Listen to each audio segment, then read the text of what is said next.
Hello, West Essex, and welcome back to SportsKnight Radio. I'm your host, Paul Gustafson, joined today, as always, by my co-host, Curran and Paul. How you doing? Doing more than chilling this week.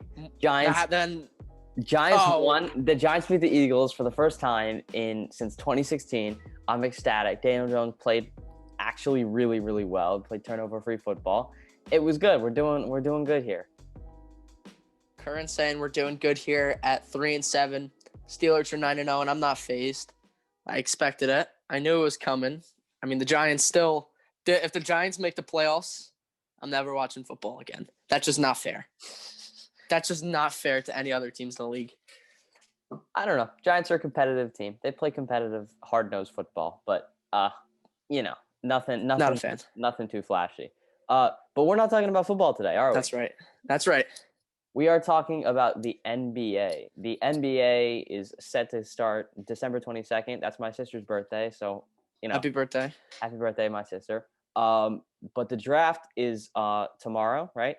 And yeah, it kicks off on Friday. So we got a full, slate of NBA action that doesn't include games. So we also had, it's the moratorium on trades that got lifted Monday, and so last night and yesterday, we saw some big trades. I'm going to go quickly share a screen, and you can see it.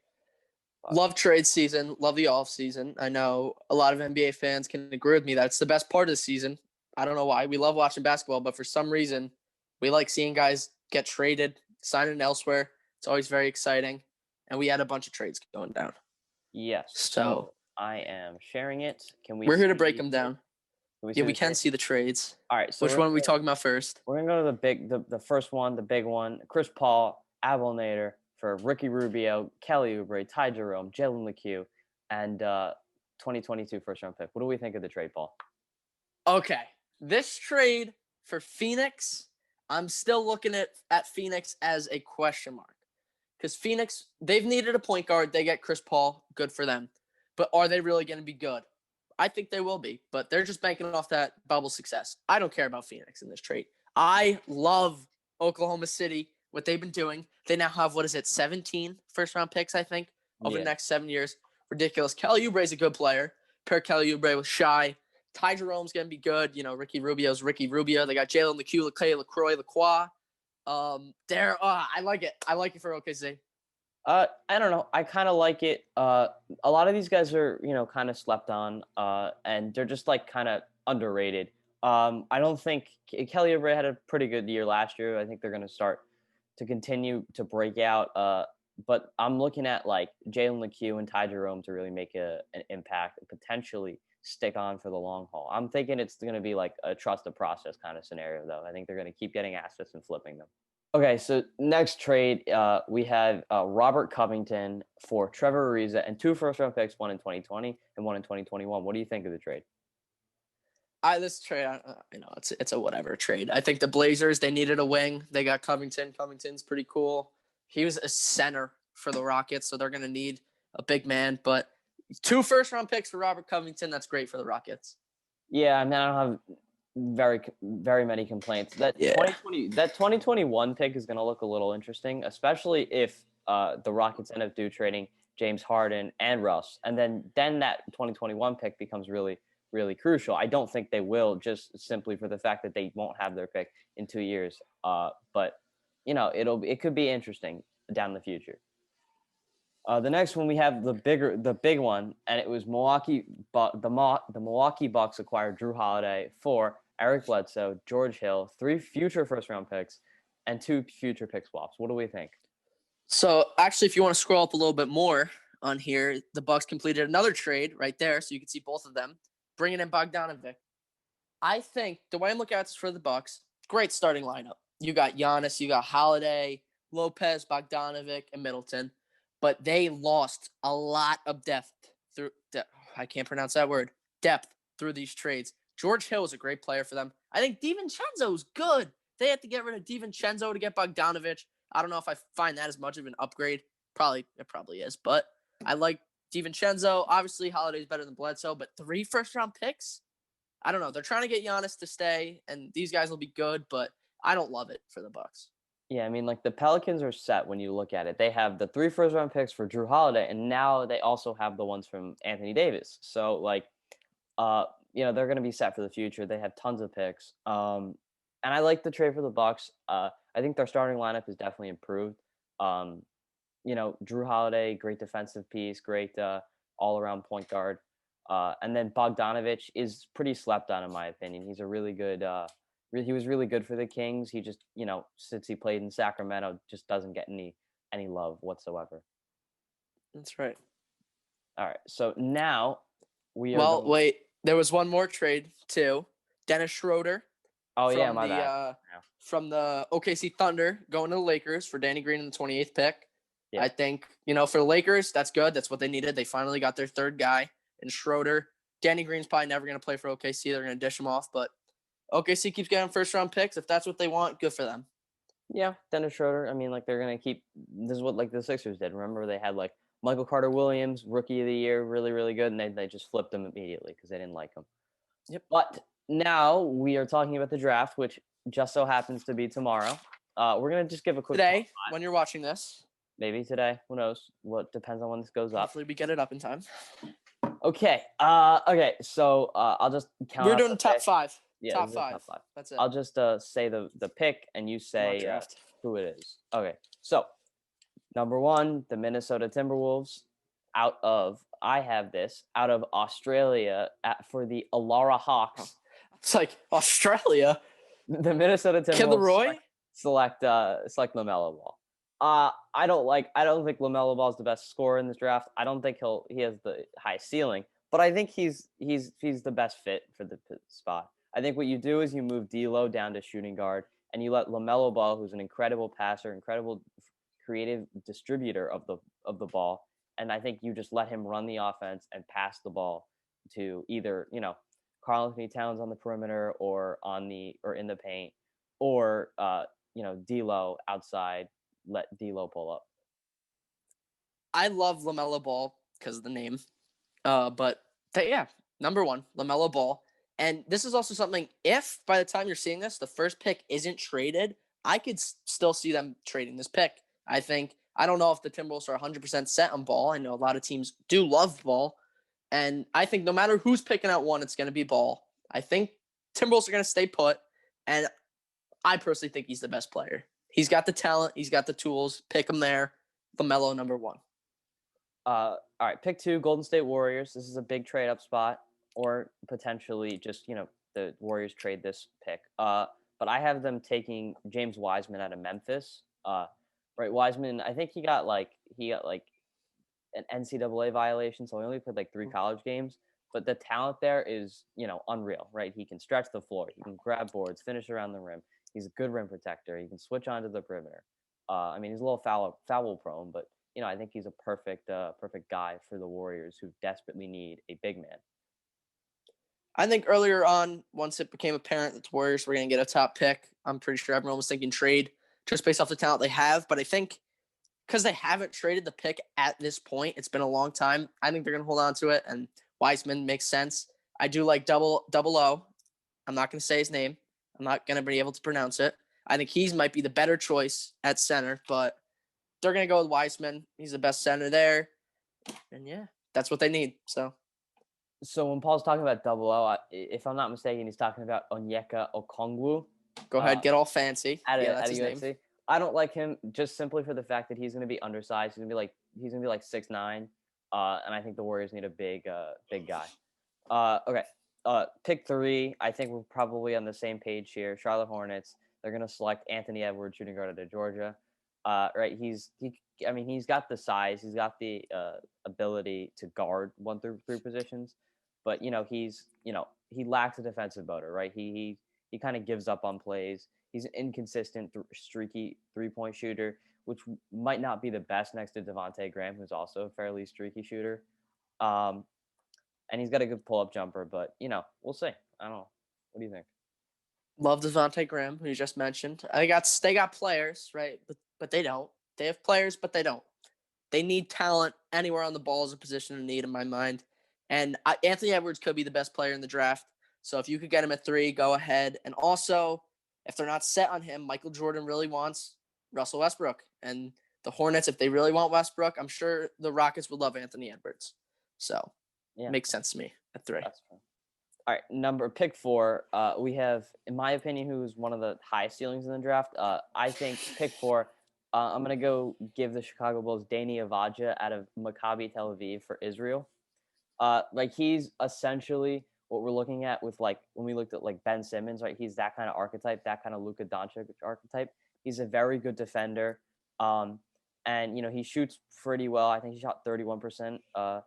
In Europe, he's he can run the ball. He's 6'9", he's fast. I think he works so well. He'll work so well for them. I think if you give him the ball sometimes, and then you let him distribute sometimes to Zach LaVine or Kobe White, I think he's perfect there. Number 4, Chicago Bulls. I got them taking Danny too. I don't love him. I think I don't love him. You're talking about his shooting. You're like, oh, he shot 31%. That's pretty good. It's not. It's not very good at all. He's raw. I think there's a big risk there. He's got the talent. He's got the potential. If he turns into a star, I won't be surprised. But if he flops, that's what I'm expecting. I see a Mario Hezonja or something like that in their eyes. He fits the Bulls' needs. If they could develop him, go for them. Denny at 4. That's true. Pick 5. I'm going the Cavs. You're gonna take Obi Toppin out of Dayton. Boring. I hate this kid. I just What? I'm just so against Obi Toppin and the hype for Obi Toppin. What? Obi Toppin's 22 years old. Everyone was saying he was the best player in the country. He's not. He wasn't the best player in the country this year. It was obviously Luka Garza out of Iowa. He was insane. He put up better numbers in a better conference. Obi Toppin plays in the Sun Belt Conference, some weird non-Power 5 conference. He's just not very good defensively. He's pretty good offensively. He can kind of stretch the floor, and he kind of looks like your Kevin Love replacement for Cleveland. I just have such a beef with Obi Toppin. I don't know why. Wow. Very boring mock draft here. I have Obi Toppin to the Cavs at 5. I personally don't hate him and have a personal grudge against him. He's cool. If the Cavs, they don't need guards. They need some big men. And this will be able to push Love or Drummond out of Cleveland by bringing in Obi. But yeah, I don't hate him personally. Now we're gonna move on to the free agents because that was a boring mock draft. Same exact 5. Really quickly. This is my favorite player in the draft besides Deni Avdija is this kid named Kira Lewis out of Alabama. He's a point guard. I think he's perfect if the Knicks want to go grab him late in the first round with the Clippers pick. He looks really, really good. He essentially looks like De'Aaron Fox out of college. And De'Aaron Fox is one of my favorite players in the NBA. So I think he's going to do great. I can't wait to see him play. Not a bad prediction. But otherwise, I'm going to pull up the other. Yeah. So we got our free agents here with our picks. Made a quick little PowerPoint. Yeah. This free agency, obviously, last year, star-studded free agency last year. This year's a lot different. More role players who are going to slide into contending teams, help them out. But obviously, some of these guys are still very important, and they will help out a championship team. So we're giving you where we think they're going to go. All right. So the Lakers, we both kind of agree that he's going to resign. If the Knicks want to do something and grab him, no, it's not happening. It's not happening. But it's not happening. I have no confidence that they can do it. I think he's going to get the max. I don't think there's any reason why he wouldn't resign. Yeah, a lot of people are going to say that he declined his player option. That's just because he's going to try to get more money. Exactly. They won the chip. He almost won Defensive Player of the Year. I don't see him leaving. Yeah, I don't either. All right, next we got Fred VanVleet. I think he's just going to resign. I think so. The Raptors have $20 million in cap space left, and I know they have Kyle Lowry, but I think Fred VanVleet just offers a lot. I think he can eventually just replace Lowry once Lowry decides to leave. And I think he's like the perfect. I think they're perfect. I think he's worth about $3 million, 3 years, $60 million, which is about 20 per year. He's slightly below average for a point guard, but I think he is going to be great for them. I think that's what they're going to do. Freddie V, he's already got a ring. Chase the bag. Go get your money. New York Knicks can offer it. Is his career going to go downhill with the Knicks? Yeah. Yeah, it is. Yeah, he's going to be the best player on the Knicks. And if Fred VanVleet's your best player, I don't know why you're even a team anymore. Yeah, you got problems. But I think it's going to happen. He's going to go to the Knicks. Good for Fred. Go make your money. Yeah. I kind of want to, but I don't know. I'm not sure about it. I'm not sold. It's interesting. I don't know. All right. I have Whiteside to the Hornets. The Hornets need a big man. The Hornets have, I think, $45 million of cap space, so they're going to play with the money unless they go after someone like Westbrook, but I don't know about that. What do you think, Paul? Hassan Whiteside's free agency baffles me. As a Heat fan, I used to watch a bunch of Hassan Whiteside, but he is not good. He is terrible. Hassan Whiteside is terrible. He is a big stat pattern, right? His stats, they look very nice, very appealing. He's a liability on the floor. He's not good. My head was all over the place. Boston, I thought. Rockets, I thought. I couldn't come up with anything, so I thought Trailblazers bring him back on a one-year deal. Quick one. They have Nurkic, but, more center depth. Good for them. All right. Next, we got the Heat. The Heat, Gallinari. We both think he's going to the Heat. I think what you do is you slide him down to the 4, make him play a bit of a stretch 4. The Heat like to play smaller. And I think that Jay Crowder isn't the starting power forward of an NBA, a true NBA champion. We're talking about Danilo Gallinari here. Denario Garland. The Heat almost got him last deadline. They were this close to getting him last deadline. And I want Gallinari on the Heat very badly. Crowder's a free agent too, so if they really want to push him out, go ahead. I think they should bring him back, though. Keep stacking up the depth. You get Gallinari. Huge for the Heat. Huge for the Heat. Danilo Gallinari, former New York Knick, traded to get Carmelo Anthony. Oof. It's a good trade. Oh, yeah. Back on. Not really. Okay. Okay. Now we have Dragic. Goran Dragic. Paul still has his Heat thing on because he thinks that's right. But I think he's going to play backup point guard for the Hawks. The Hawks have the most cap space in free agency. So 1, I think they're going to be able to offer him tons of money. 2, I think he can be a great mentor for Trae Young. Obviously, we saw what Dragic did in the playoffs, so I wouldn't be surprised if he were to re-sign on a pay cut. But I think if he wants the money, if he wants the bag, I think that's a perfect place to go. Coming off of playing probably the best basketball of his career in the playoffs, incredible. The amount of success the Heat had in the playoffs. And I think there's just a little bit of an emotional attachment to him as well, seeing how hard he fought to get the Heat to the finals, making it to the finals, and then getting hurt, not being able to, prove his worth with the team. And I personally think he's the greatest point guard to ever play for the Heat, just based off of everything he's done for the team. I think they want to lock him up, run it back with Gallinari, try again before they try to go get Giannis next year. All right, we'll see. Goran to the Heat. All right, so I think Trez is coming to the Knicks. He is what you look at when you talk about the archetypal New York Knick, right? Someone who is scrappy, someone who's going to fight. And I think not that good. I think the Knicks have to trade Julius Randle. Julius Randle is honestly he has the worst basketball IQ in the entire NBA. My guy just does not know what to do when he gets down the floor with the ball in his hands. It just drives me crazy every time I see him play. He is the definition of a stat pattern. If you want to talk about Hassan Whiteside, now Julius Randle is a negative on the court. He is a net negative on the court. I think the Knicks will try to replace him and sign their favorite position, power forward, with Montrezl Harrell. Would Harrell be coming off the bench? He wouldn't play center. Probably. He'd play power forward if they traded Randle. Starting? Yeah, I think so. Probably. I don't know. He's in his element off the bench. Anyway, sure. The Toronto Raptors need big men. Montrezl Harrell follows on Instagram one NBA team. He follows the Toronto Raptors on Instagram. He named some AAU team. I don't know if he coaches it or whatever. They're called the Team Trez Raptors. He wants to be a Toronto Raptor. It's pretty obvious. And I think, the Raptors could lose Serge Ibaka in free agency. They're going to need a big man. I think that's where Harrell's going to go. Interesting. We'll see about the Trez Raptors. Dwight Howard, I think he's just going to resign. I think the Lakers are just going to run it back. I don't think there's any reason to change anything aside from adding more, and they got more with Dennis Schroeder. I saw that the Lakers might be interested in getting Boogie back to be their center. And I don't know. Dwight Howard really resurrected his worth, made him worth something again, and the Clippers need a center. I'll send him to the Clippers. Dwight Howard. Crosstown rivalry. Make it even better.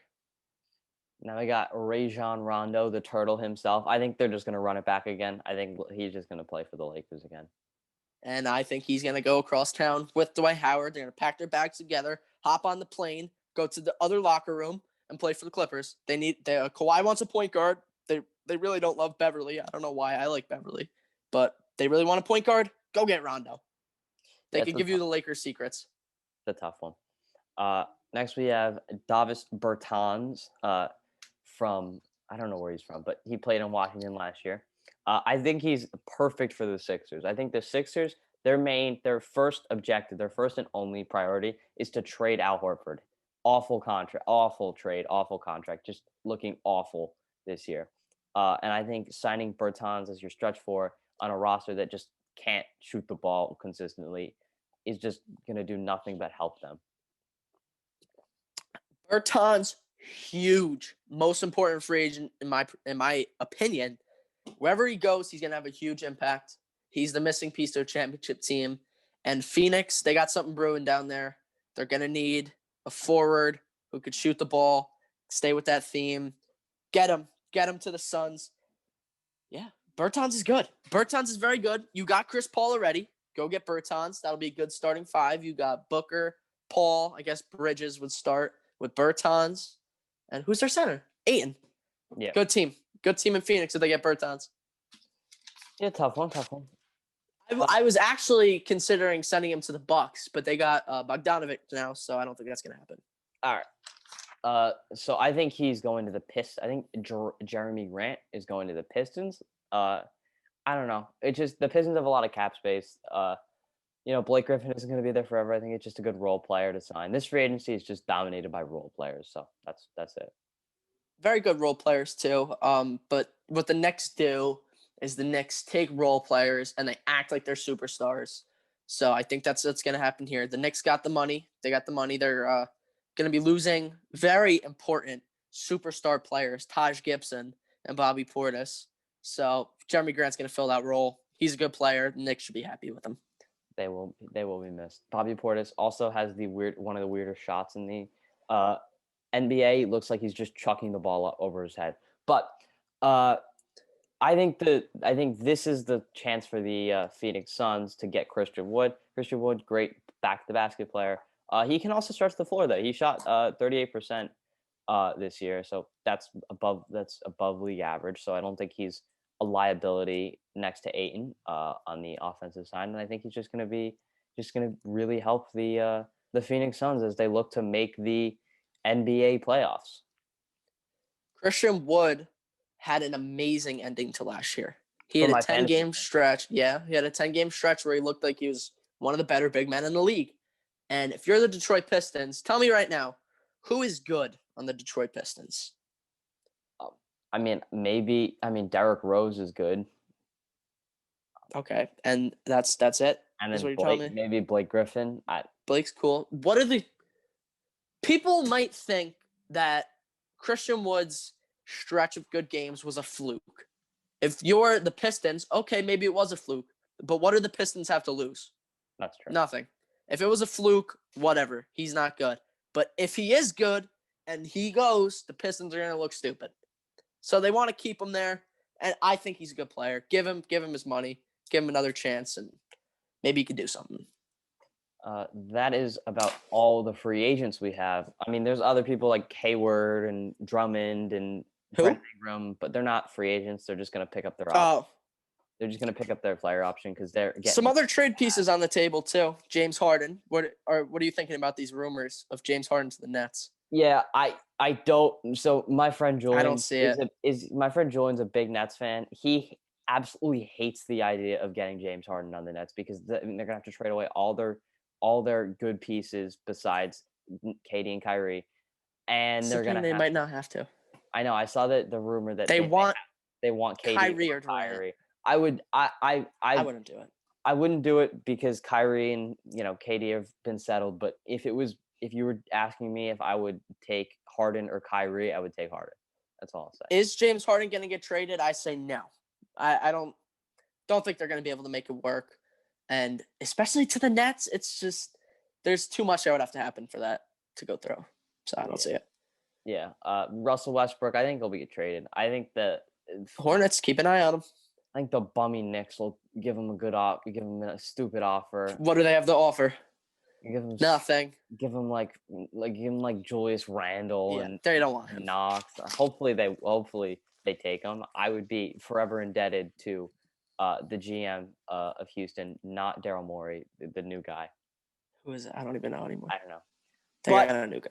That is all the time we have for today. Make sure. Very exciting free agency. Can't wait for the draft tomorrow. Can't wait to play fantasy basketball and absolutely destroy and Paul. Win as always. No. Okay. But all right. So as always, make sure to like, subscribe, comment, share this YouTube video. Check the channel out. Check the WessexWire.com for more continuing sports and other coverage. Check the Wessex Wire on Instagram at the Wessex Wire. And yeah, what are you gonna say, Paul? What you trying to say? What's today's thing? I didn't think. Keep talking. Okay. And so yeah, make sure you continue to social distance, especially coming around Thanksgiving, because That's right. Tons of people are gonna be out and about on Thanksgiving and hanging with their family. But I don't plan on going anywhere. So what do you think? All right, thanks for watching. And don't forget, Denny's a bust. Damn, that's me. He's gonna be a bust. Okay. Thank you. Peace.